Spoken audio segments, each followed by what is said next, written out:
누가복음 6장.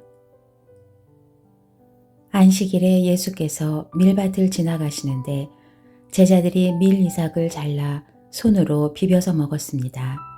그러자 몇몇 바리새파 사람들이 말했습니다. 당신들은 왜 안식일에 해서는 안 될 일을 하는 것이요? 예수께서 그들에게 대답하셨습니다. 다윗과 그 일행이 굶주렸을 때 다윗이 한 일을 읽어보지 못했느냐? 다윗이 하나님의 집에 들어가 제사장만 먹게 돼 있는 진설병을 자신이 먹고 또 자기 일행에게도 나눠주지 않았느냐? 그러고 나서 예수께서 바리새파 사람들에게 말씀하셨습니다. 인자는 안식일의 주인이다. 또 다른 안식일에 예수께서 회당에 들어가 가르치셨는데 거기에 오른손이 오그라든 사람이 있었습니다. 바리새파 사람들과 율법학자들은 예수를 고소할 구실을 찾으려고 안식일에 예수께서 병을 고치시는지 안 고치시는지 엿보고 있었습니다. 그러나 예수께서는 그들의 속마음을 꿰뚫어 보시고 손이 오그라든 사람에게 말씀하셨습니다. 일어나 앞으로 나오너라. 그러자 그가 일어나 앞으로 나왔습니다. 그리고 예수께서 그들에게 말씀하셨습니다. 내가 너희에게 묻겠다. 안식일에 선한 일을 하는 것과 악한 일을 하는 것 중 어느 것이 옳으냐?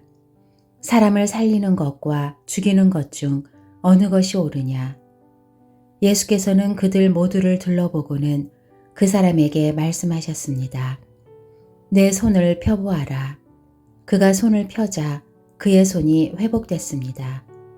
그러나 그들은 화가 나서 예수를 어떻게 해야 할지 서로 의논했습니다.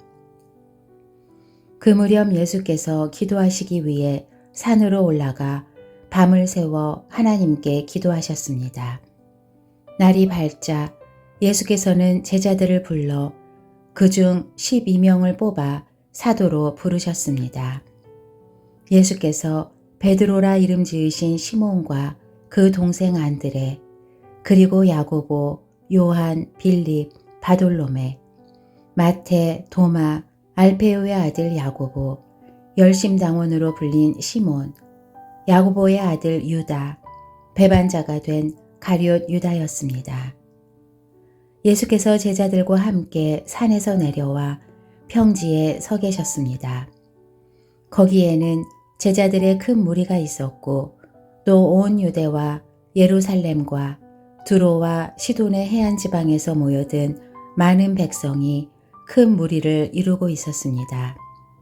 그들은 예수의 말씀도 듣고 자기들의 병도 고치고자 몰려온 사람들이었습니다. 더러운 영들에게 시달리던 사람들도 있었는데 그들은 낫게 됐습니다. 그러자 사람들은 모두 예수를 만져보려고 애썼습니다. 예수에게서 능력이 나와 그들을 모두 고쳐주었기 때문입니다. 예수께서 눈을 들어 제자들을 보시며 말씀하셨습니다. 너희 가난한 사람들은 복이 있으니 하나님 나라가 너희의 것이다. 너희 지금 굶주리는 사람들은 복이 있으니 너희가 배부르게 될 것이다.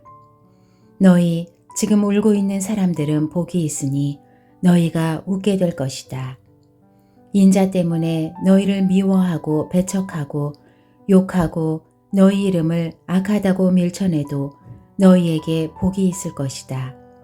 그날에는 너희가 기뻐하고 즐거워하라.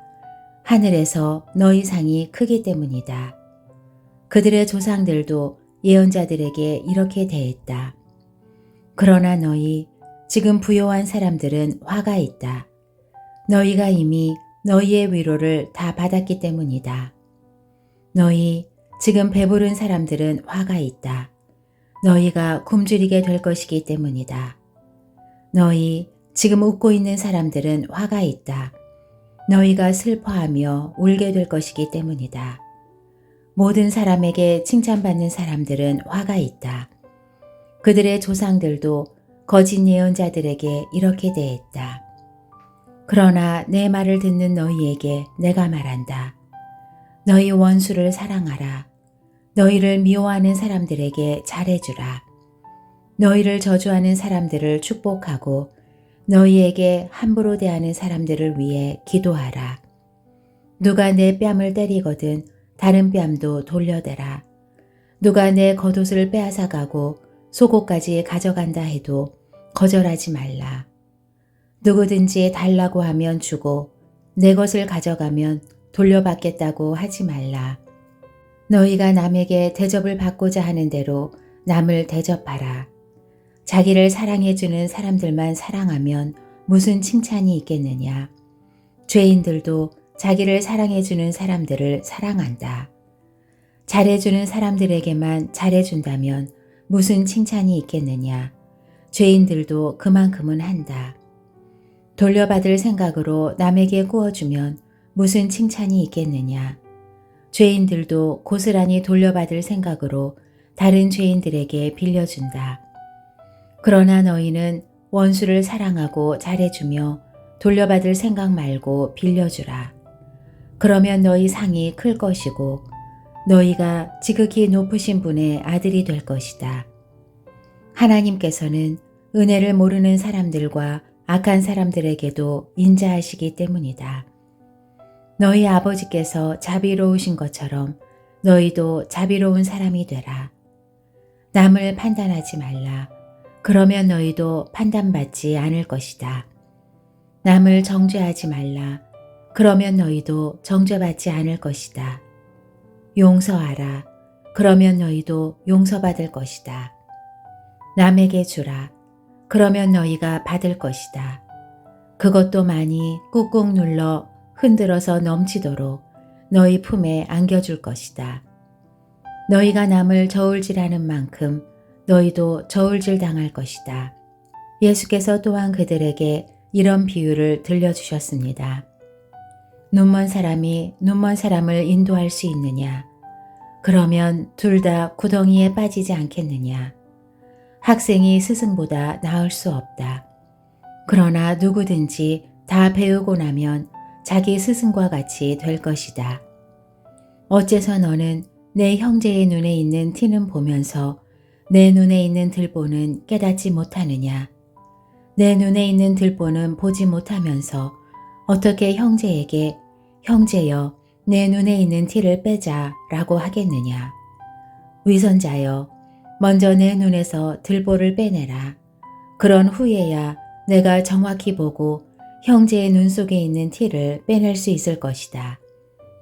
좋은 나무는 나쁜 열매를 맺지 않고 나쁜 나무는 좋은 열매를 맺을 수 없다. 나무마다 그 열매를 보면 안다.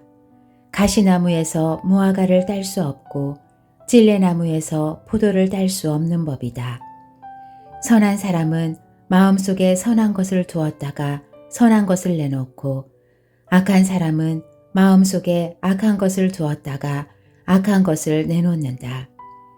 사람은 마음에 가득 찬 것을 입으로 말하는 법이다. 어째서 너희는 나를 주여 주여 하고 부르면서 내가 말하는 것은 행하지 않느냐? 내게 와서 내 말을 듣고 그대로 실천에 옮기는 사람이 어떤 사람과 같은지 너희에게 보여주겠다. 그는 땅을 깊이 파고 바위 위에 단단히 기초를 세운 건축자와 같다.